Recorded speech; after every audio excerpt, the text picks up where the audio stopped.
नमस्कार दोस्तों, मैं हूं वंदना भारती और आप देख रहे हैं कमोडिटी इनसाइट्स। आज दिन है 26 नवंबर और सबसे बड़ी बात यह है कि जो भी यहां पे लेवल्स दिया गया था गोल्ड और सिल्वर का 4200, अब यहां पे गोल्ड आता हुआ नज़र आ रहा है और 52.34 यहां पे सिल्वर ट्रेड कर रही है। लेकिन बात है कि ये तेज़ी तब आ रही है जबकि यूएस ने जो पीस डील कराने की कोशिश करी थी वो यहाँ पे सक्सेसफुल हुई है और रशिया और यूक्रेन जो है वो सारी बातों को मान के पीस डील पे उन्होंने सहमति दी है। इसके बावजूद मार्केट जो है, जो जियोपॉलिटिकल टेंशंस था, जो प्रीमियम था, वो बिल्कुल यहाँ पे नहीं जा रहा।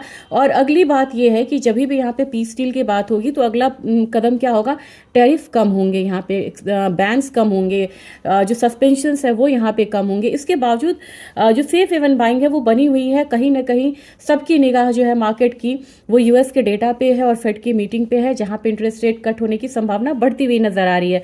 आज के दिन 1.7 जो प्राइसेस बढ़ा हुआ है वो आप कह सकते हैं कि $60 प्राइसेस बढ़ा हुआ है गोल्ड का। तो एक गैप अप ओपनिंग जो है वो तो डेफिनेटली यहाँ पे देखने को मिलेगी। और सिल्वर में 2.5% से ज्यादा की तेजी यहाँ पे आ रही है। तो 1.5% की तेजी गोल्ड में और 2.5% की तेजी आपको सिल्वर में दिख रही है। तो अपना जो बाजार है वो करीब करीब मुझे लग रहा है कि जो 1,28,000 का लेवल मैंने बोला था वो लेवल आपको आता हुआ दिख सकता है गोल्ड में।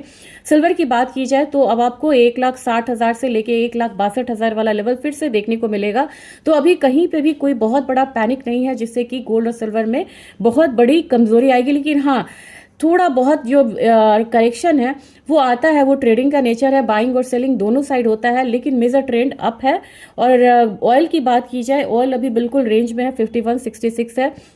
5130 तोड़ता है ना तो फिर हम नया डाउनसाइड बनता हुआ देखेंगे, नहीं तो हर बार ये 5130 से एक अपसाइड लेता है और कहां तक जाता है, ये 5400 तक जाता है।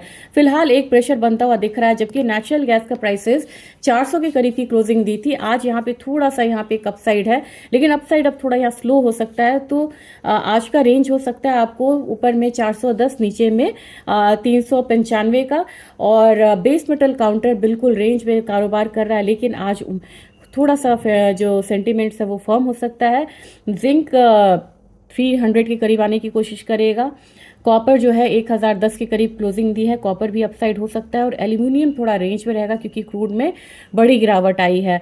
तो 266 आपको डाउन साइड में एल्यूमिनियम का रेंज रहेगा, अपसाइड केप्ड है 269 के करीब। डेटा जीडीपी आना है और यूएस का कुछ डेटा यहाँ पे खराब आया था, जिसमें PPI, retail sales, consumer confidence, ये सारे डेटा जो है वो खराब होके आए थे। आज जीडीपी डेटा पे भी नजर रहेगी बाजार की। तो सारी चीजें मैं बताती रहूंगी, लेकिन आपको अभी गोल्ड और सिल्वर में ट्रैप नहीं होना चाहिए ऑन सेलिंग साइड। सब लोग यहाँ पे जब भी उन्हें लगता है कि यहाँ से टॉप बन रहा है ना, वो सेलिंग शुरू कर देते हैं और वहीं पे वो ट्रैप होते हैं। सेलिंग लगता है इंट्राडे करिए, पोजिशनल कॉल मत लीजिए, क्योंकि पोजिशनली यहाँ पे अभी ये कमोडिटी फर्म है और ट्रेंड जो है वो सुपर साइकिल अभी इसका कंटिन्यू है। Thank you.